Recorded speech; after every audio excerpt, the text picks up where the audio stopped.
Hey y'all, it's your girl Nisha B, and we out here in my front yard garden. We're gonna look at these strawberries and some new addition bean plants that I just did. So first thing first, let's look at my small strawberry pot right here. Well, it's smaller than my bucket. That's what I'm saying. So she got one strawberry coming on her. Look at her. And then we got all these runners. We got one. I'm assuming this was a runner. I know this one is right here. So when you get these runners, you want to tuck them down in some dirt or cut them off and put them in some water, and you get you a whole new strawberry plant. That's one way to maximize your strawberry production.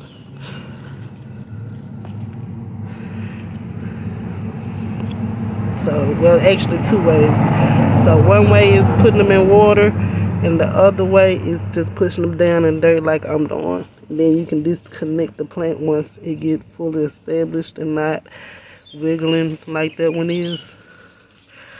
So I think this is the one I had disconnected right here. Yeah. So see how big that one is? It got good and rooted. So I was able to disconnect the runner vines right there. And now I got a whole nother strawberry plant right there.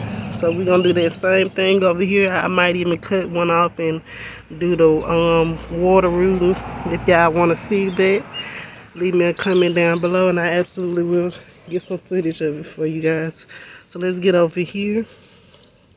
So we got a little small bunch that just started, and we got two big strawberries growing. We got some bunches down here. So I can't wait till this plant get full of strawberries. Here go another runner that I'm thinking is good, so I might disconnect it. The only reason why I haven't did it yet because I disconnected it from the big plant, and it got this one right here that is holding on to, and so I don't want to stop the growth on this one. So we might let it stay for another couple days. But then we got one down here that's small. So yeah, if y'all got strawberry plants, that's what you need to do with your runners.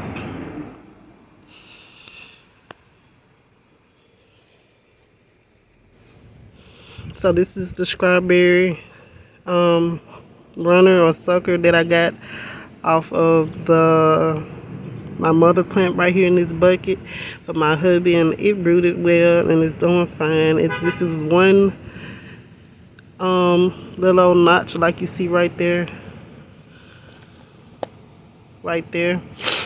So this is just one of those. Look at it, it's doing great.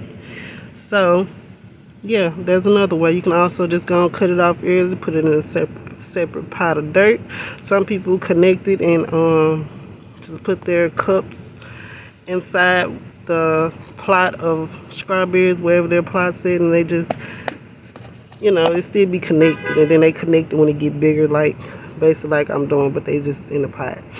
Alright, so there are two things you can do with your strawberry runners. If you like the video, please press like, subscribe to get the content as soon as you can. It's free. Support my channel, please, and thank you. Okay, so I got two. There's a waltz over here as well. Got two bean plants over here. I got one. This over here by my sunflowers and tomatoes. Look at them big, beautiful sunflowers.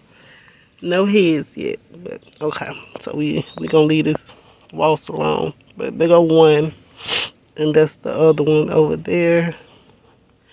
So there's two bean plants, and one of them got a bean on it. I can't show it to you right now because that waltz is, babe, I ain't finna play with that waltz. You might can see it. Can you see it? There you go. Alright, waltz, we done. Alright, y'all, so that's it for the garden. You see the beans, and we'll show you we got some buds on these banana peppers. We wait on those. So we are very excited about these banana peppers. This is our first year growing banana peppers. He has got some on there as well. So hopefully we get a good harvest on it. Wish us luck, you guys. Continue watching and following our summer garden journey this year, 2025.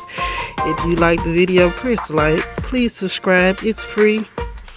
And catch you next time when I do another garden update.